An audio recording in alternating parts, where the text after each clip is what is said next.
Thanks, Tricia. Thank you.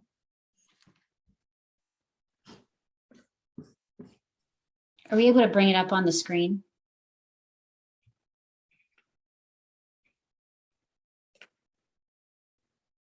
I can't. Diane, I don't know if you have it ready. Tricia is. Oh, thank you, Tricia. Sorry, which doc are we going over first? Vision, mission, and values. We sent you 2 documents. Yeah.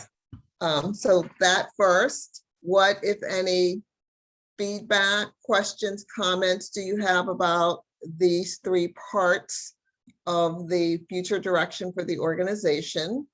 And then we'll look at the second page that we sent you that lists the 5 critical issues that we walked away with from our last meeting with you.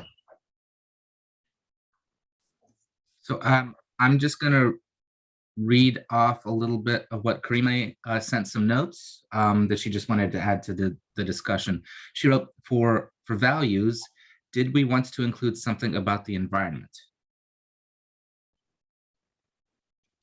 This is a great question. Lindsay is not here, but Lindsay felt very strongly some meetings ago about making sure that Handmade Arcade, because it's in a position to encourage people to make things, have some kind of commitment to sustainability. It's important that whenever we have a commitment to, the environment, not talking about financial sustainability, it's important that whenever we're thinking about the values that we're going to list here, that we think about how we are prepared to back them up in what we do and the decisions that we make. So we've bounced it around. It's gone on the list and off the list. And this is our chance to really say if we want to have something on here or not. And I would love to hear how people are feeling either way.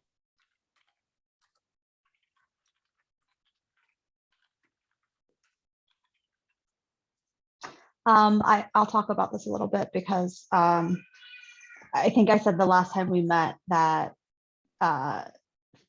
sustainability can be something that we value, but I don't think that it should be written and stated as one of our organization's values, because I believe that an organizational value needs to be considered in every decision that we make. And that includes jurying. So if we are not going to prioritize makers who are sustainable over ones who are less sustainable, then I don't think that it belongs on the list. I'm saying this as someone who personally holds sustainability as a very high value in my life. And I try to support organizations and be a part of organizations that I think are sustainable, not just environmentally, but in other ways as well. So I'm not saying that like we shouldn't value it as an organization, but I don't think that it should be included in our list of values. Because it's not something we can put in every single decision. Did I get that right? Yes. Yeah, I agree with Shannon on that one. It's very difficult. We can prioritize, and we do prioritize when we jury a maker who might be recycling or upcycling or reducing their car, using like Lindsay keeps fabrics out of landfills, or there's a maker who's going to be at the spring event who has 0 waste because she makes large sculptures and then she uses the extra pieces to make jewelry. We do prioritize that when we jury, but I don't see how we could make that. I agree with Shannon that I'd be scared to say that because it's not like something that we can do with everything. And then we could get called into question if we get, where, just like, I don't know if this is like a legit statement, but like, Commonwealth Press, screen printing, there's like, you can use certain kinds of inks like that are environmentally friendly. You can use certain kinds that aren't. They sponsor us a lot. I have no idea what their carbon footprint looks like in it. They very well, and based on how long their t-shirts last, I'm guessing that they don't use the more environmentally friendly inks. I could be wrong about that, but that's just like my 2 cents, my 62 cents really. Okay, so let's expedite this by saying, does anybody think we should have it listed? How many people are on this call? Because we were very clear our last couple of meetings that we were going majority rule. Every vote counts, and we've had the opportunity to get different voices in the process. but We how many have, peop- we have 6 board members out of 9. Do I have that right? 1, 2, 3, 4, 5, 6. Yeah, 6 out of, no, 6 out of 10.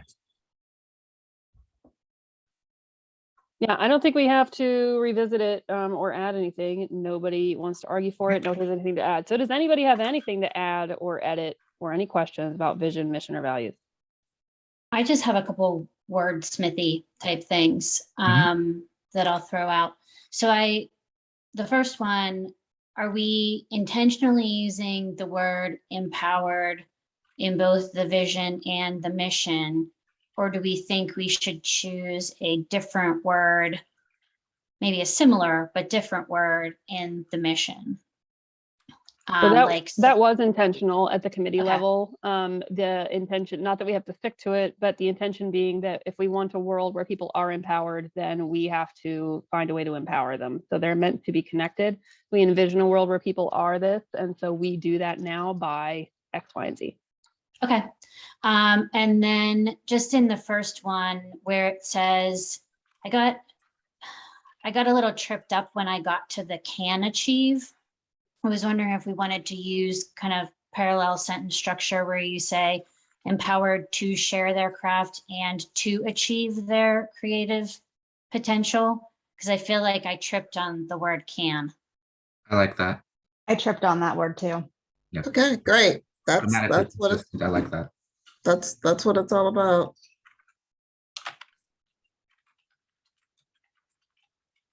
So You want Diana, more, Tracy? What's that? Are you all done? Are Yep. those all okay? That's it. Sorry, I had one other thing on behalf of Krime. For the mission, Yes. she had a strike through of all ages, and she wrote, "I'm not sure if we need to clarify all ages. It seems too general to me. The marketplaces are a big part of what we do. We do not want to list all programs, but I think it would be nice to highlight these. I am aware that providing connections to customers might encompass the marketplace." So first, do we need to, I guess, keep of all ages? The only reason it's there is because there was such a strong feeling from the interviews, like way at the beginning of the process around supporting youth makers. And that's how this evolved into it, but it's clearly your, I guess the implication is that I put again in there, that without it, we end up focusing more on more established and quote unquote older makers. not necessarily. I'm just trying to say how it got here. How is That's that? all. Okay. Not defending it. So what's the feeling? It's as good in as out, as far as I can see. It's really what your Mhm. preference is. Mhm. I feel like we should keep all ages because it keeps us tied to both the youth and the experience maker without having to call both of them out separately. So it's Okay. more inclusive? Is that what you're, Yeah. is that the root of it? Someone can correct me if I'm wrong, because I'm not sure exactly when this was discussed, but I think it was in the committee that we talked about the youth program, that using the words of all ages, kind of there being a pipeline to get new makers into the community. And that's, I think, part of where that, it's kind of like a hat tip too. When you see all ages, I think a lot of people assume that means younger people. Yeah, I was just reading what Krime wrote. Right. I personally am okay with leaving it. Does Okay. anybody else think it needs to go? Are we all good? Okay. Sheila, it sounds like we feel good with this as it stands, with the exception of just the wordsmithing on the can achieve. Right. All right. And the values are going to stay the values. We're staying with these 5.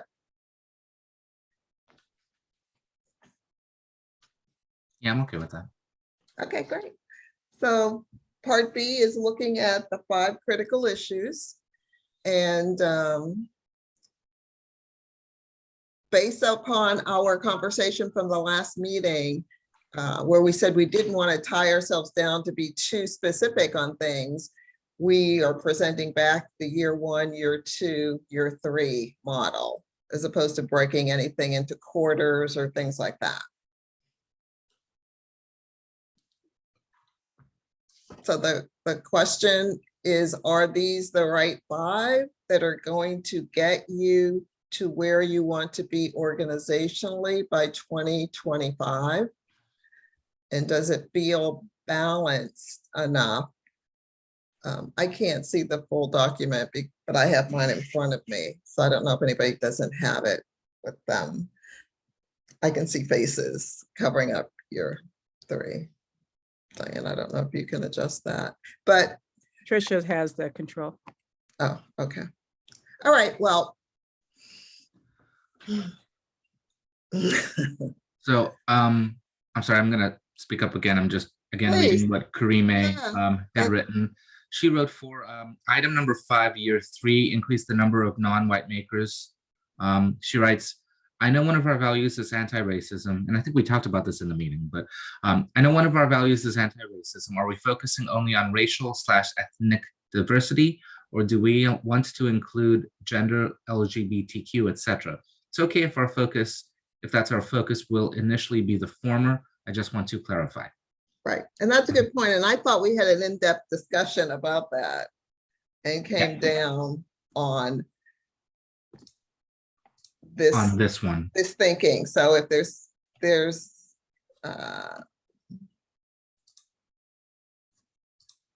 Yeah, I think I thinking on remember that. that we did talk Yeah. about that and alighted on it on those specifically. Right. The thing is, when we're this far into the process, there have been people who missed some of the conversations, like Diane and I missed all the committee meeting conversations, that things seem to have gotten resolved. And then somebody wasn't a part of that and it feels unresolved for them. So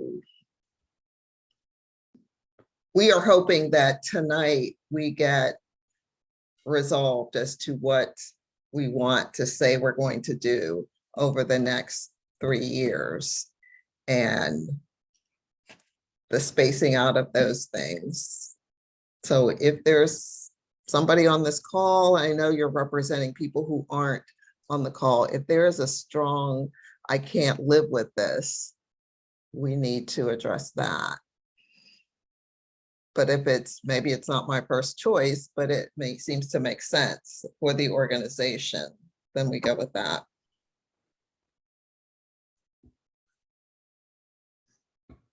Tricia, can you clarify for me? Do we currently have folks who apply and then the folks who get in self-report on whether they identify as part of the LGBTQ community? Yeah, we changed it. We initially started asking applicants to self-report on their gender identity, but then we stopped doing that and just asked them to we just asked if they were if they identified as a member of the LGBTQ plus community, which I don't know if we should be asking both, but it was just, our application was so long. I was trying to cut down some things. And so we weren't asking ever both, so I didn't know if that I don't know if that makes sense. No, so I'm just trying to get at, we don't know whether or not we don't really know. We know that we need to increase non-white people across this organization. We started in places of decision-making and we need to carry that through the organization. We haven't yet, although of course we've expressed interest in and are actively doing things, we haven't yet really dug in on things like disability. And this, part of where we ended up the last time we talked about this is when you start including everybody, suddenly you're not being specific enough to make any change. And so it's sort of the first charge that we have given ourselves is to be less white. And so that's what we're seeing come up in the strategic plan. It doesn't mean we shouldn't bring others along with us and that, you know, it's not intersectional. And it doesn't mean we don't care about the other things. But for us right now, I think, especially with how small we are, the idea is we need to take on one thing and do it really well, and try to be inclusive in it as we go. And then, of course, we can take stock at the end of the strategic plan and see how we did and whether or not we were intersectional enough. And if not, then we know what we need to do to keep opening doors wider going on. This is the background and the thought behind this. Does anybody disagree? Does anybody want to go in on this year 3, number 5 thing? It's okay if you do. Just sharing background and context for how we got here. I'm okay with that. I think you make good points. About being focused and being intentional, but Mhm. clearly having a more holistic Right. view as you move forward of including all makers, trying to engage contractors from all of the underrepresented groups. The other thing that I want to make sure folks are giving feedback on, if you agree with everything that's here in content, is to take a moment, especially for the things that are at a board level. As a board, it will of course be our job to make sure that the entire strategic plan comes to fruition, specifically around things that have to do with the board, like everything in section 2. Obviously, section 3 is also ours, but we're doing a great job of growing contributed income, and we'll just continue that. Conducting a self-assessment of our skills and competencies, figuring out what we need to govern the next 3 years, making a formal job description for the executive committee, and making a formal job description for the advisory committee. These are all year 1 goals. Do we think that these are all reasonable, and are we willing to take these all on in the same year?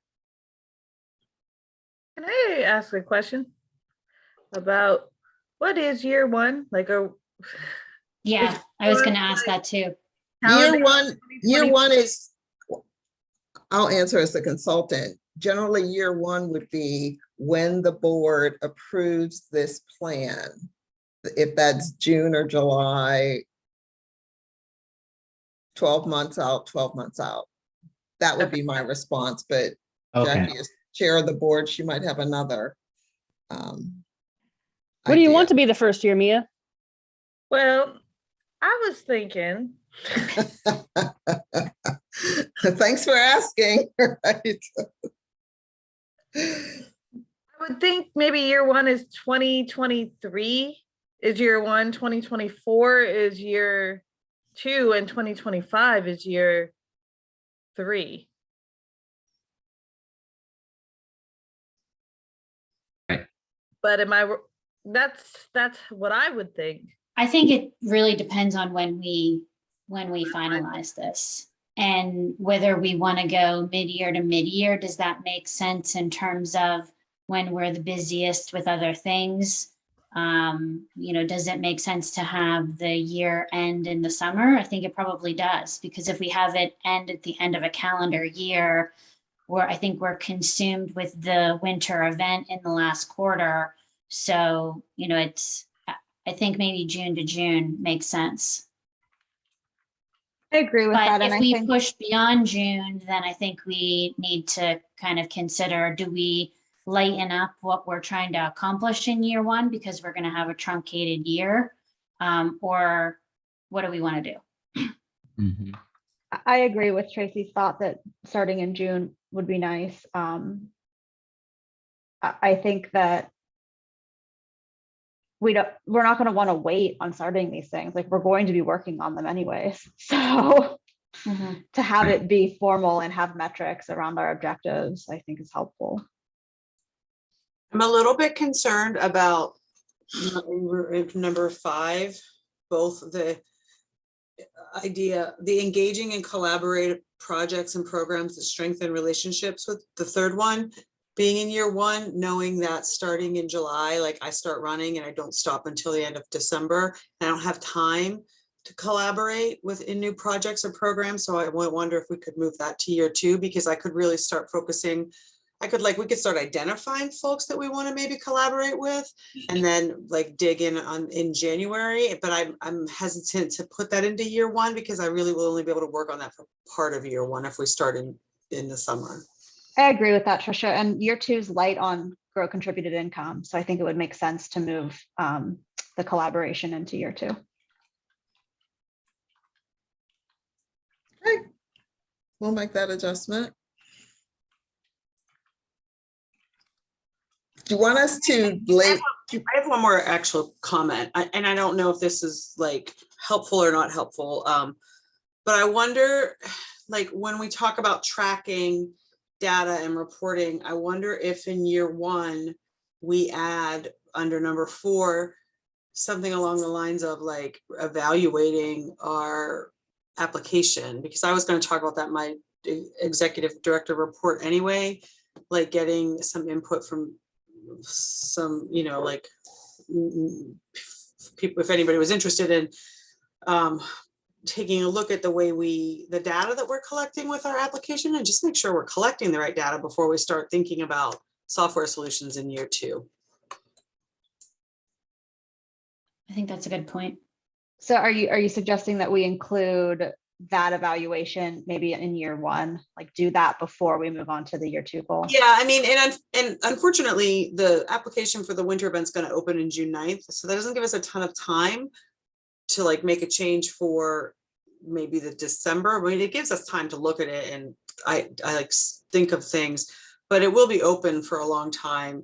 And then we can sort of like look at it post, like when the applications close, and then do like a dive into it, so that when we launch the applications for the spring event in 2023 or the holiday event in 2023, we've already really like dug into the application as it is and have like ideas and changes that will help us with that year 2 of the software solution goal. I think that makes a lot of sense. That timeline makes sense to me, and I will volunteer right now to participate in that. I evaluate businesses Good, because I all was day, every day. on my short list of people to ask.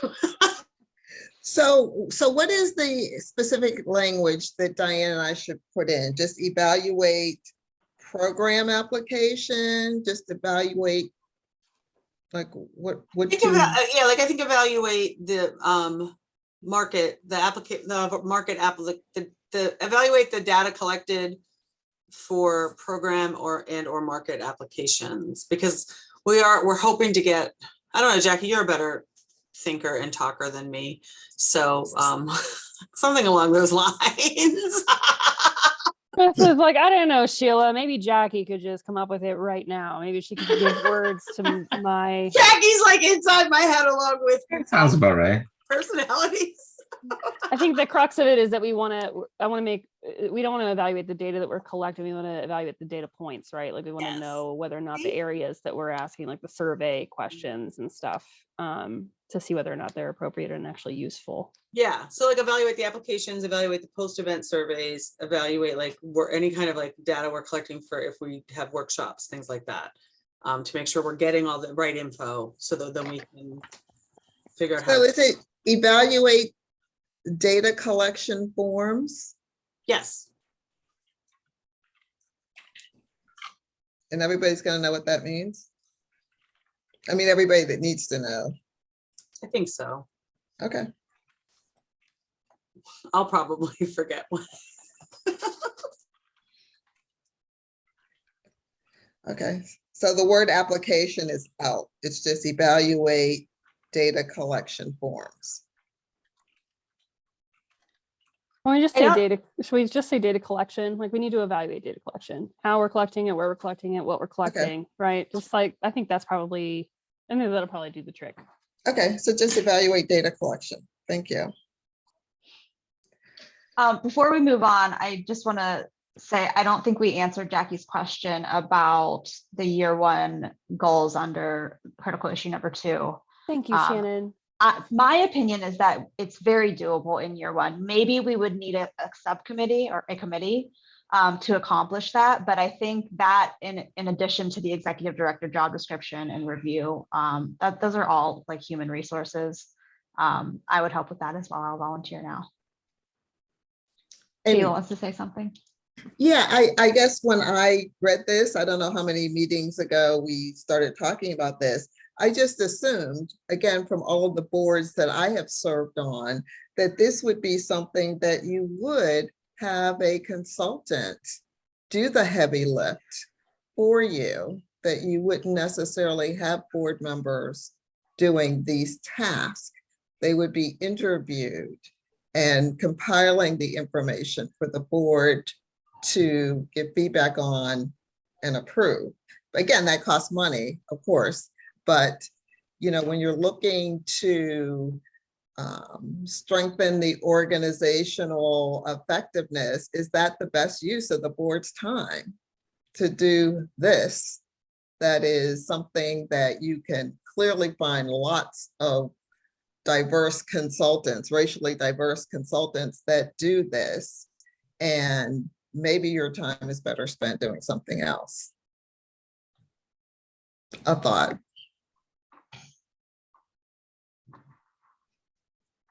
And you don't have to say who's going to do it. I mean, the way that it's written now, you can make any decisions that you want. What I'm hearing is whether or not Shannon raises her hand to lead every committee that comes out of the strategic plan, which I am personally for, or whether we hire professionals. We feel like we've got everything, we can do this, the goal 2 all in year 1, which is great for me. So I think now we're just at, does anybody have anything else that's lingering that's going to keep them up at night about this sheet that we're looking at? Do we feel like we can do this? It's in the right order, and it speaks well to what we think our focus should be. And I apologize if this was ixnayed during the subcommittee, but I'm questioning whether we need something in grow contributed income that pushes us to consider the age-old question of, do we charge admission?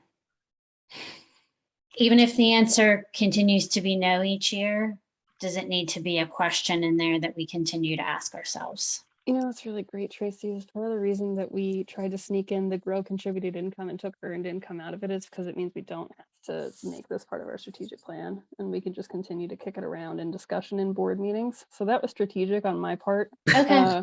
But if anybody wants to put this back on the plate and make it part of a strategic plan, I'm here for it. That's the background, though. It's intentional. Okay. It was sneaky, and you found it. So if we're going to call it out and change it, this is how it should happen right here. I think that's going to be something that we kind of talk about anyway.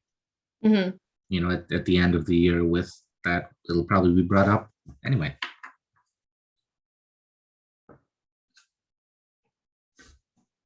So we're good on that? So I have a question. Do you want us to formally title this? Because this is going to show up on the cover page in the different sections that talk about the strategic goals and objectives. Do you want this to say a June 2022 to June 2025 plan?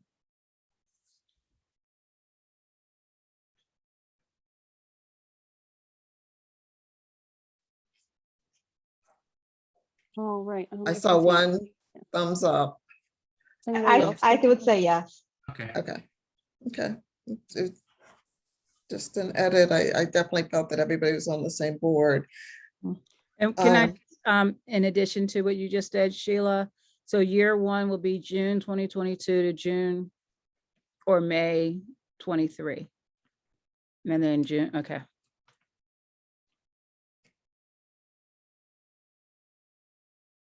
What else do you want to tell us? Because I have one last question if you're finished giving us input. What we don't have, and again, we have a pretty good draft of the document. I think it's 9 pages. And then we have to put this in, and I have to write an executive summary, but it, not a terribly long document, which I know you don't want. But we don't have any dollars in the draft. We're not saying, we talk about how long the organization has existed, and we talk about the board and, everything about it. We don't say that has an annual budget of this. There's not one number that we have that speaks to how big you are financially. And that's fine if you don't want anything in there about it. If you do, somebody's got to tell us, because we have no idea what your annual budget is.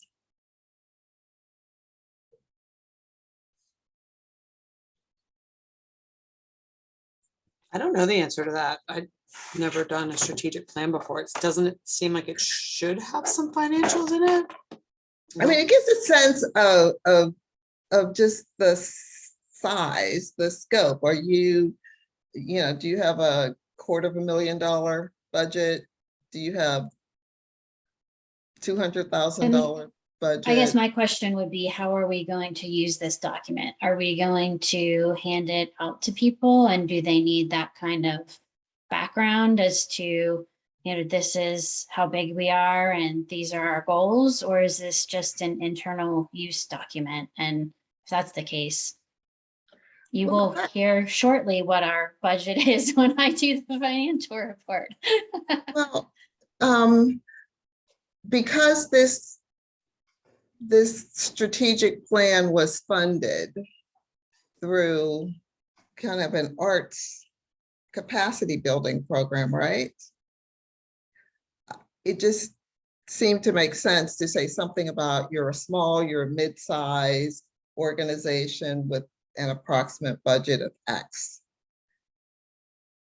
But clearly, I would think this work that you're doing in number 3, somebody's going to want to see your strategic plan. I mean, that's generally how I've seen it work. They want to know about how big you are, what your programs are, who you exist to serve. And it's just odd to me. I'm not saying it's right or wrong. It just feels odd to me that we don't give any sense of your cost of doing business. Do you have a question? I don't have a question, but I think a way to remedy what we're talking about. However, whatever final format this takes, there should be information about the process that we underwent to get here. And in that should share what our budget size is, because we did identify one of our values being transparency. So we should be transparent about who was involved, what was the money we were talking about, and at the time of this creation, with whoever wants to read it, whether it's funders, whether it's a maker, whether it's a random person who stumbles upon our website. I agree with the need for transparency. I'm not sure, because I'm not a financial person, how I feel about having metrics be tied to the strategic plan, because I don't have enough information about what kinds of metrics are achievable. And my point for bringing this up was just in terms of describing. Somebody said the process. Do you consider yourself a mid-size? We're talking about how long you've been in existence, the board, you've got staff, you're working with consultants, just a description of the organization. It just seems that you operate within a X amount of annual budget. Not any details. It just felt like that should be part of the description, but we will write it. And then when we send it in for review, you want to put a number in, that's fine. But I was not thinking anything beyond we operate with an annual budget of X amount. Yeah, I think, go ahead, Jackie. No, it's fine, go ahead. No, I want to hear Jackie talk. I like to hear you. What is going on tonight? I don't know. Sheila, I think that in the description we should, and I think that we should say, the average annual budget from year to year, which we can give a good number that we feel comfortable about. We're a nonprofit and our financials are actually public information. You can find them anytime you want. You can look up our 990 and you can figure out how much we pay Trisha. To Mia's point, we said we'd be transparent. And I do intend to have a conversation about how we will share this with our community. One of the biggest problems that we have is that people think that we are bigger than we actually are. So I think it only benefits us to be more honest about how small we actually are. That's one of the things that I was going to say is I think that I have seen us trying to communicate that we are a lot smaller than we seem and that we are a lot leaner than we seem. I think that in a way that could benefit us, to have our community understand that, maybe even to have funders understand that, like, we are doing things on a very small budget that seem to be and that are on a grand scale. I'm much more interested in the impact that we can have on a lot of the metrics in here, more so than how much money it takes for us to do that. I think, like, I want to see us grow in a way that as we get more money, we grow our impact in proportion to that. So how big our budget is doesn't matter to me as much as what our impact is, kind of keeping in parity with that. But I think just by nature of being a nonprofit, that all of our financials are transparent anyways. So I don't know how to kind of marry that to the strategic plan. Okay. But those are my thoughts. Can we bop over to Shannon Richardson, who has her hand raised, and then we'll do Mia. Okay, and it's interesting because I'm thinking in terms of an actual artist who has participated, and from my perspective, I always thought of Handmade Arcade as this, big organization that has all this money. So it's interesting to see. I mean, I haven't really gotten research to see, what the funding or what kind of budget you have. But I mean, from an artist standpoint, that's just my impression, just by the nature of the events that are produced every year. Not everybody can do events of that caliber. And like I said, so from my point, it would be something interesting to see, not just from my perspective, but I'm sure other creators would be interested to know, what the budget is and what you project, maybe in terms of what contributions you'll get upcoming, so on and so forth. But that's just my little 2 cents. Okay, thank you.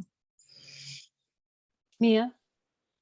Would it be worthwhile to do like a very holistic, like, snapshot that goes alongside this of where in time the organization is? And that can include, like, what are the demographics of the board right now? Versus what they'll be in 3 years.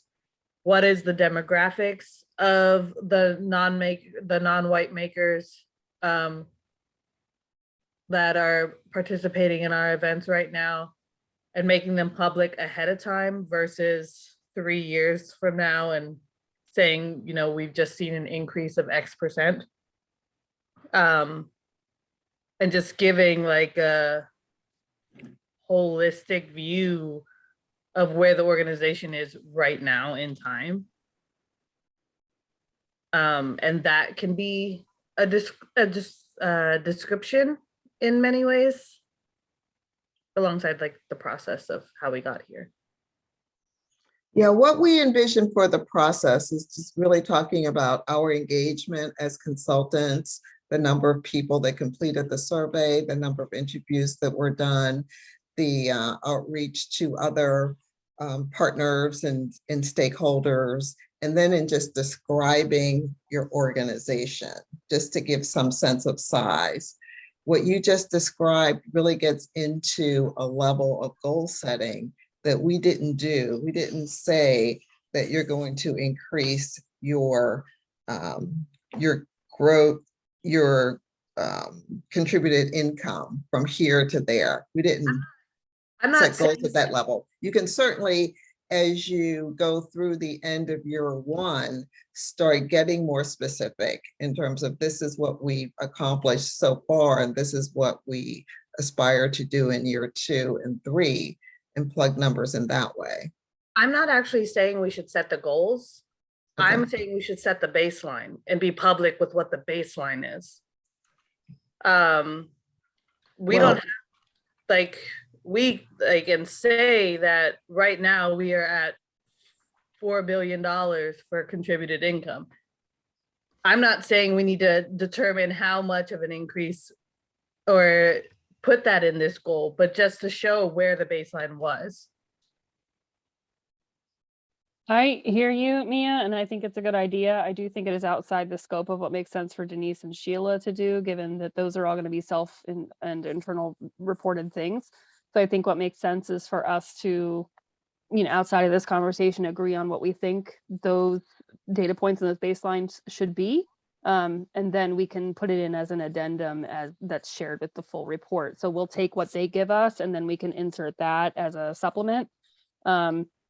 And I think that a lot of what's being talked about here, and of course coming up with, well, how are we going to measure these things? That's a lot of the work that we're going to need to do year one as a board as well. So I just want to hear and affirm that I think it's a great idea, and it falls in line with transparency. And remember that the last time we were going to do an update to our community, we told them, hold on, we're going to give you the update via the strategic plan.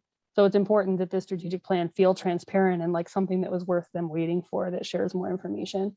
I think Shannon Paris was next, and then Tracy. I wonder if it would be possible to find out what businesses or organizations that do things on a similar scale as Handmade Arcade spends on doing it. I think a lot of them are private businesses, so I don't know if that information is attainable. I acknowledge this is kind of outside the scope of this conversation, but just in talking about our budget and how lean we are, I think that it could potentially be a nice way to kind of show how effective this organization is. If we kind of know it, normally it would take someone this many dollars to put on an event like this, but we do it with this much. I do not believe that this information is knowable, but would certainly be juicy. So if anybody runs across any P&L reports for anything similar in scope or size, please immediately email it to both me and Shannon Paris.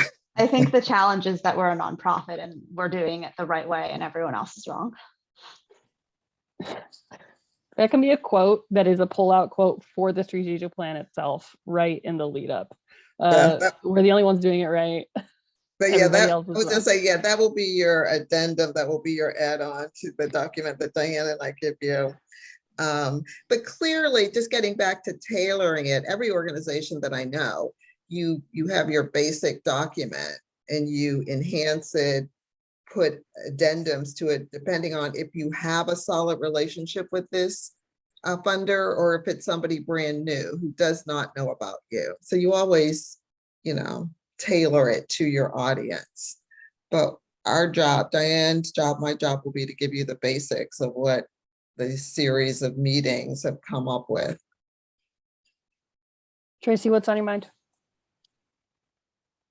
Slightly different topic, but I was just going to say, I feel like maybe at the next meeting, we might want to take the year one items and strategize on what ones we cover right away and what ones we defer until after the winter event.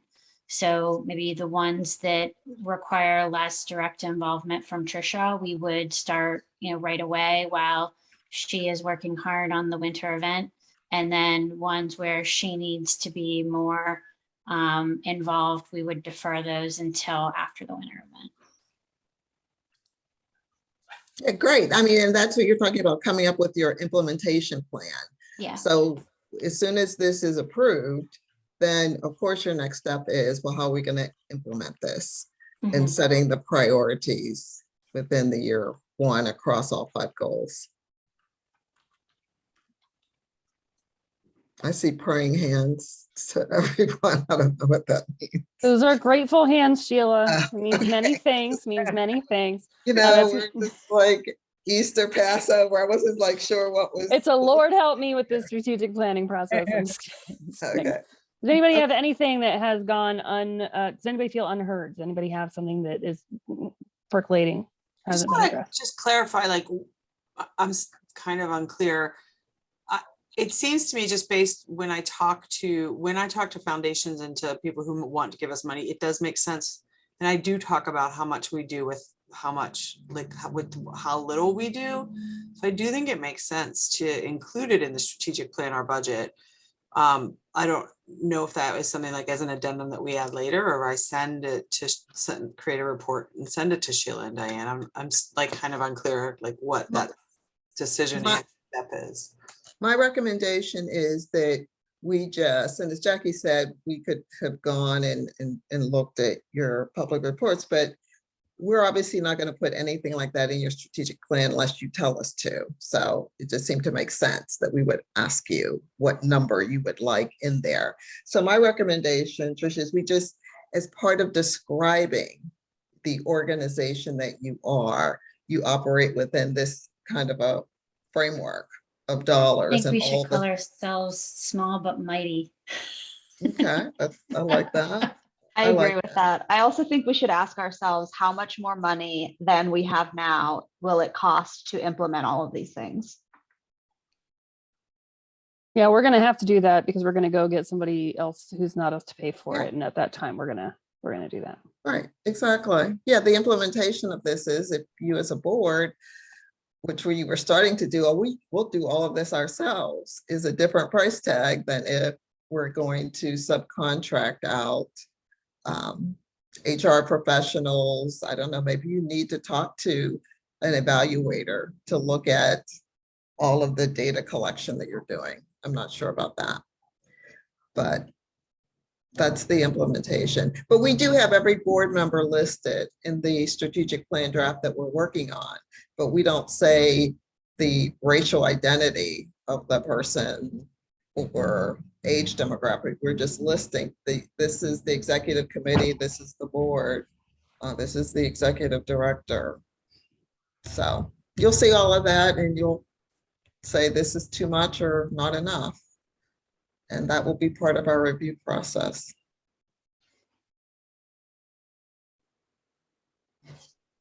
Other questions? It sounds like you guys have some more business to do. So I think Diane and I have what we need, and we will sync up our calendars and let you, Tricia and you, Jackie, know when you can expect a draft document from us. And then we can talk about what the review process will be. But again, you're looking at a 10 to 12-page document. Awesome. Thank you both so much. We look forward to seeing where this goes after this. Thank you. Thank you. Have a nice Thanks, guys. Have a great night. Take care, everybody. Thanks. Dan, let's catch up later. She left.